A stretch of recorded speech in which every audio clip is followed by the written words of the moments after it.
whole point of this really is talking about how you can find passion in something you might not necessarily have passion for. Basically, I'm going to be talking in broad strokes about how I came to the realization that I was unhappy where I was at and how I made myself learn how to be happy so I could continue doing what I'm doing and hopefully succeed at it. So this is me. Now, left.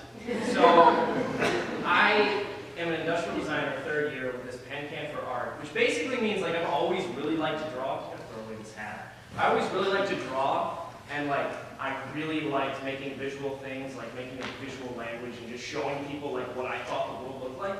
I didn't really necessarily think anyone cared, but I was just cool, like, dude, look at this elephant.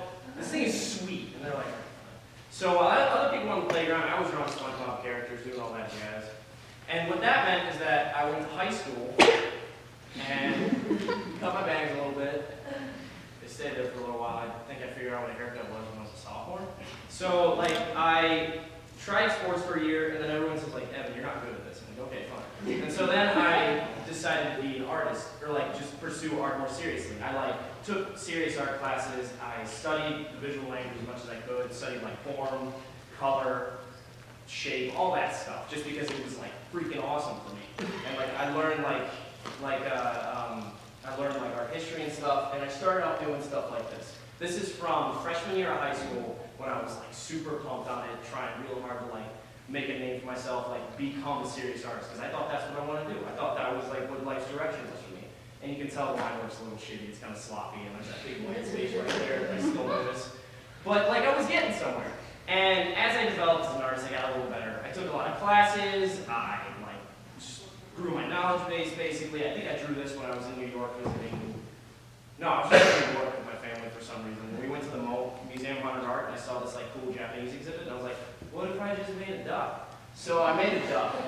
And like it didn't necessarily have like, there was no like message. There was no real like substance behind it. It was just me figuring out the craft, me figuring out like what materials I like to use, what I like to draw, things that interested me. Sort of like getting that passion out of the world. Because like I'm a super intense guy. I'll be the first guy to tell you that. And I just need to like get that out somewhere.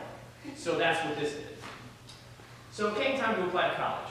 And I applied because at the sort of like encouragement of my art teacher, I applied to a bunch of art schools like on the East Coast, a few other, I applied to like Art Center, sorry, and like a bunch of other places. Just because I was like, well, I'm going to go to an art school and I'm going to like become an artist. I don't know if I'm going to make money, but that's fine because I'm going to be happy. And my parents were like, well, you skipped over a part there. You're going to be an artist, but are you going to make money? And I'm like, so where should I go? And they're like, well, okay, let's propose a second solution for you. What if, now stay with me, what if you applied to UC? And I was like, why would I apply to UC? And they're just like, well, you like art. Design's kind of like art. We don't know anything about either of those, but we're going to say you should do design because you could make money doing it. And I was like, all right. So I put that at the bottom of the list. And I was like, yeah, it's there, but don't worry, I'm going to be in New York. Just give me like a year. So I chose UC. Basically, like my mom was like, no, it's fine, you can go somewhere else. And I was like, I'll stay here. So I spent the first year in Daniels figuring out my like love life, social life, academic life, just the life. You know, it was people who lived in Daniels, they know just how great it is.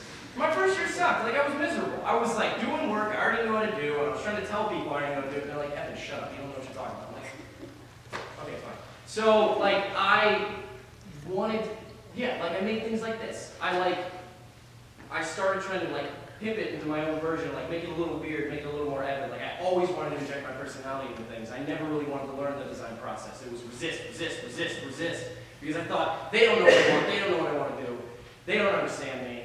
And I just built this wall up, I built this little shelf for myself. I was, oh God, freshman Evan just didn't sleep, he didn't do anything. He just sat there and just got angry at like how stupid the whole system was. And the thing I kind of knew in the back of my head was like, I don't want to do this. I don't want to do this, so I'm not going to be happy doing this. And then I finally started to figure it out a little bit. And I kept looking for inspiration in different things, like whether it was people here, like shout out to Bryce, shout out to Alex, like stuff they did, like they were never super pumped on like the whole like straight industrial design thing. I was like, okay, cool, I can get behind that. Because like I can use this design process to do more of the things I want to do. I kept looking at like people that I thought were inspired, like Eric Jones and this goofball Nathaniel Russell, and I like looked at their Instagrams and like tried to draw like them, tried to like learn like different ways of just thinking, but also like putting that design process in there, using the skills I learned much to my liking, sort of. Like I didn't want to, but like I had learned all of it, so I was like, all right, I might as well.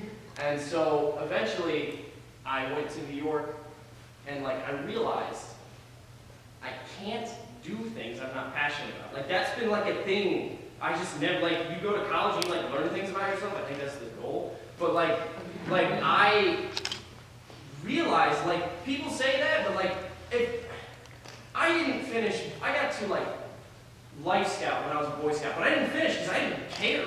I didn't ever do good at soccer because I didn't care. I didn't ever do good at cross country because I didn't care. Like, the things I realized made me the most happy were like theater and art and all this other stuff that I was like, wow, I can just stick my head in this and like just get lost. And I realized if I can find a way to bring that passion to the things I don't necessarily think are the greatest thing in the world, I'll be so much happier. So I realized I had to find a passion in what I was doing, which kind of sounds cheesy and dumb, but like that's what I did. So like I started drawing. I like developed a style and tried to stick with it, tried to use like graphic elements and stuff. And I made stuff like this. I didn't think it was any good when I was doing it, but I was like, I'll give it a try. And I made this one too. It was pretty cool. So what I realized is I could take the stuff I learned for my entire life and like I could use it to do things that made me happy. And in the end, like even if it wasn't the goal, I could still learn, I could still grow, I could still be a designer, I could be a good designer. And when it came down to it,